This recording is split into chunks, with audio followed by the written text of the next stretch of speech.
നമസ്കാരം.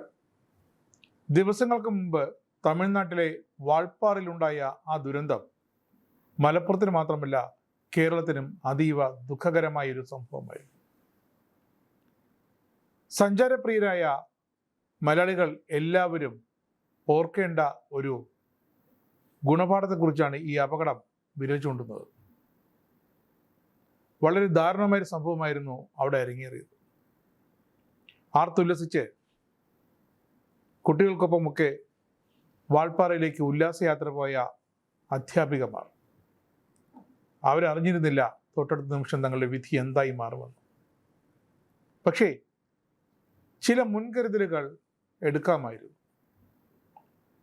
പ്രത്യേകിച്ച് പറയുന്നത് വ്യക്തിപരമായി പറയുന്നതല്ല, ഗതാഗത വകുപ്പ് ഉദ്യോഗസ്ഥരുടെ അവരുടെ ചില അഭിപ്രായ പ്രകാരം പറയുന്നതാണ്.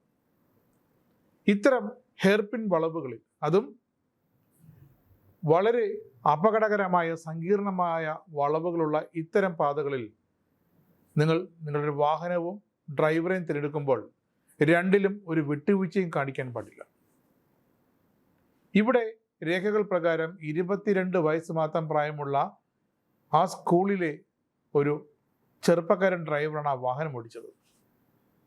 ബസ് ഓടിച്ച് മാത്രം പരിചയമുള്ള, സമനിലത്തിൽ നിരപ്പായ റോഡിലൂടെ മാത്രം വാഹനം ഓടിച്ച് പരിചയമുള്ള ആ ചെറുപ്പക്കാരൻ ഡ്രൈവർക്ക് മലമുകളിലെ യാത്ര എന്തുകൊണ്ടോ അത്ര തൻ്റെ കയ്യിൽ ഒതുങ്ങുന്നതായിരുന്നില്ല എന്നിപ്പോൾ പഠനങ്ങൾ പറയുന്നു. അപകടം വിശകലനം ചെയ്ത ആർടി ഉദ്യോഗസ്ഥരുടെ നിലപാടനുസരിച്ച് ഹെയർപിൻ വളവുകളിൽ വണ്ടി കൃത്യമായ വൈദഗ്ധ്യത്തോടെ മുന്നോട്ട് കൊണ്ടുപോകാൻ സാധിക്കാത്തതാണ് വണ്ടി കർണം മറിഞ്ഞ് താഴേക്ക് മറിയാൻ കാരണമെന്ന് സൂചനയുണ്ട്. പ്രത്യേകിച്ച് വളരെ വ്യക്തമായി നാം കണക്ക് കൂട്ടി ചിന്തിച്ച് വാഹനം മുന്നോട്ട് കൊണ്ടുപോകേണ്ട ഒരു അതിദുർഘടകമായ ഹെയർപിൻ വളവാണ് ഈ വാൾപ്പാറയിലേത്. അതുവഴി യാത്ര ചെയ്തിട്ടുള്ള എല്ലാ സഞ്ചാരികൾക്കും ആ വാൾപ്പാറയിലെ ഹെയർപിനിൻ്റെ ആ ഒരു ഭയാനകത, അല്ലെങ്കിൽ അതിൻ്റെ ഒരു സാഹസികത, അവിടെ വാഹനം ഓടിക്കുന്നതിലെ ഒരു സാഹസികത അവർക്കെല്ലാം വളരെ വ്യക്തമാണ്. അതുകൊണ്ട് തന്നെ ഈ ദുരന്തം അതുവഴി യാത്ര ചെയ്തിട്ടുള്ള ഓരോ സഞ്ചാരികളുടെ മനസ്സിൽ എങ്ങനെയാകും ഇത്തരമൊരു ദുരന്തം ഉണ്ടായതെന്നത് അവരുടെ മനസ്സിലും വ്യക്തമായി വരച്ചു കാട്ടിയിട്ടുണ്ടാകാം. വളരെ സൂക്ഷിച്ചു തന്നെയാണ് ഇത്തരം പാതകളിൽ പോകേണ്ടത്. ഇടുങ്ങിയ ഹെയർപിൻ വളവുകൾ, എതിരെയും വാഹനങ്ങൾ അമിത വേഗതയിലോ മിതമായ വേഗതയിലോ വരാം. ആ വാഹനത്തിൻ്റെ വലിപ്പവും അതിൻ്റെ വേഗതയും ഒക്കെ കണക്ക് കൂട്ടി ആ വാഹനം ഇടത്തോട് കയറി പോകുന്നു, അതോ ആ വാഹനത്തിന് വലതുവശത്തോട് കയറി പോകാൻ അനുവദിക്കണമോ എന്ന് ഈ എതിരെ വരുന്ന ചെറു വാഹനത്തിൻ്റെ ഡ്രൈവറാണ് തീരുമാനിക്കേണ്ടത്. ചുരുക്കി പറഞ്ഞാൽ, എതിരെ വരുന്ന 2 വാഹനങ്ങളുടെ ആ ഡ്രൈവർമാരുടെ അവരുടെ മനസ്സിലെ ഒരു ഏകോപനമാണ്, അവരുടെ മനസ്സുകൊണ്ടുള്ള ഇരു വാഹനങ്ങളുടെയും ഏകോപനമാണ് പരമാവധി അപകടങ്ങൾ ഒഴിവാക്കിക്കൊണ്ട് ഈ ഹെയർപിൻ തരണം ചെയ്ത് വാൾപ്പാറയിലെ മുകളിലേക്ക് പോകാനും വാൾപ്പാറയിലെ ചുരം ഇറങ്ങാനും ഒക്കെ ഒരു വാഹന ഡ്രൈവറെ സാധ്യമാക്കുന്നത്. അതുകൊണ്ട് തന്നെയാണ് പരിചയസമ്പന്നരല്ലാത്ത ഡ്രൈവർമാർ ഇതുവഴി വാഹനം ഓടിച്ചു കയറാൻ സാഹസപ്പെടരുത് എന്നാണ് വ്യക്തമായി ഒന്ന് സൂചിപ്പിക്കാനുള്ളത്. അതുകൊണ്ട് തന്നെ കേരള പോലീസ് ഇത്തരത്തിൽ വേനലവധിക്കാലമാണ്, അപകടകരമായ ഈ പാതകളിലൂടെയൊക്കെ വാഹനം ഓടിക്കുന്ന യാത്രക്കാർക്കായി കേരള പോലീസ് ചില മാർഗനിർദ്ദേശങ്ങളും ഇപ്പോൾ പുറപ്പെടുവിക്കേണ്ട അവസ്ഥയിലാണ്.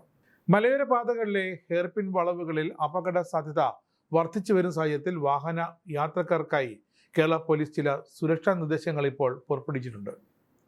ഒരു നിമിഷത്തെ അശ്രദ്ധ അതിന് വലിയൊരു വില കൊടുക്കേണ്ടി വരുമെന്ന് വീണ്ടും വീണ്ടും ഉറപ്പിക്കുകയാണ് കേരള പോലീസ്. ഡ്രൈവർമാർ ഇത്തരം പാതകളിൽ പ്രത്യേക ജാഗ്രത പാലിക്കണമെന്നാണ് പോലീസിൻ്റെ പ്രധാനപ്പെട്ട നിർദ്ദേശം. നിരത്തുകളിലെ കണ്ണടയ്ക്കാതെയുള്ള വാഹനം ഓടിക്കുന്ന ആ ഒരു ശീലം അത് കൃത്യമായും ആ ഡ്രൈവർക്കുണ്ടായിരിക്കണം. വേഗതയും ഓവർടേക്കിങ്ങും ശ്രദ്ധിക്കേണ്ട കാര്യങ്ങളാണ്. ഹെയർപിൻ വളവുകളിൽ എത്തുന്നതിന് മുമ്പ് തന്നെ വാഹനത്തിൻ്റെ വേഗത കുറച്ചിരിക്കണം. വളവുകളിൽ വെച്ച് മറ്റു വാഹനങ്ങൾ ഓവർടേക്ക് ചെയ്യുന്നത് പരമാവധി ഒഴിവാക്കണം, കർശനമായി ഒഴിവാക്കണം. പിന്നെ വാഹനത്തിൻ്റെ ഗിയർ ഷിഫ്റ്റിങ്ങിലുമുണ്ട് ചില കാര്യങ്ങൾ. കയറ്റങ്ങളിൽ ചെറിയ ഗിയർ, ലോഡ് ഗിയർ ഉപയോഗിച്ച് വാഹനം നിയന്ത്രിക്കണം. ഇറക്കങ്ങളിൽ ബ്രേക്കിനെ മാത്രം ആശ്രയിക്കാൻ പോകരുത്. അവിടെ ബ്രേക്ക് ഫേഡിംഗ് ഉണ്ടാകാം. അതുകൊണ്ട് തന്നെ എൻജിൻ ബ്രേക്കിംഗ് എന്ന രീതി കൂടി ഇത്തരം യാത്രക്കാരുമായി പോകുന്ന ഡ്രൈവർമാർ അത് പഠിച്ചിരിക്കണം. അത് സുരക്ഷ ഉറപ്പാക്കും. വളവുകളിൽ കൃത്യമായും ഹോൺ മുഴക്കിയിരിക്കണം. മുന്നിലുള്ള വാഹനങ്ങൾക്ക് കൃത്യമായ സൂചന നൽകണം. രാത്രികാലങ്ങളിൽ ഹെഡ്ലൈറ്റുകൾ ശരിയായി ഉപയോഗിക്കാൻ ശ്രദ്ധിക്കണം. വലിയ വാഹനങ്ങൾക്ക് വളവുകൾ തിരിയാൻ കൂടുതൽ സ്ഥലം ആവശ്യമാണെന്നത് എതിരെ വരുന്ന ചെറിയ വാഹനത്തിന് ഡ്രൈവർ ഓർത്തിരിക്കണം. അതുകൊണ്ട് തന്നെ മതിയായ ഒരു അകലം, നിയന്ത്രണം, വേഗതയിലെ ആ ഒരു മിതത്വം അതൊക്കെ പാലിക്കണം. വളവുകളിൽ വാഹനങ്ങൾ നിർത്തിയിടാനേ പാടില്ല. ഉല്ലാസം ഹെയർപിൻ വളവുകളിൽ വേണ്ട.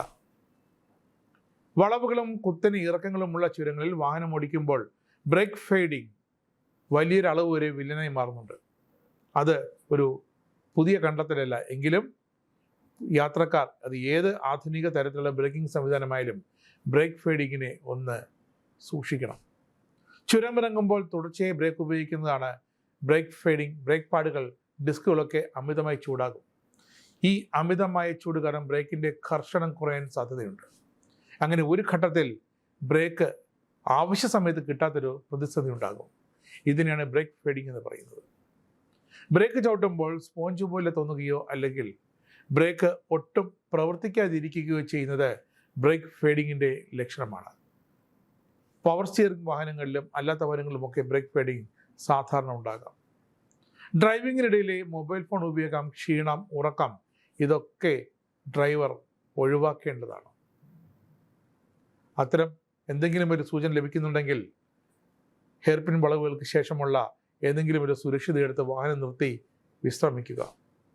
നിയമങ്ങൾ പാലിച്ചുകൊണ്ടുള്ള സുരക്ഷിതമായ യാത്ര ഉറപ്പാക്കാൻ എല്ലാവരും ശ്രദ്ധിക്കണം എന്ന് തന്നെയാണ് കേരള പോലീസിനും കേരളത്തിനും ഈ അവധിക്കാലത്തെ വിനോദസഞ്ചാരികളോട് പറയാനുള്ളത്.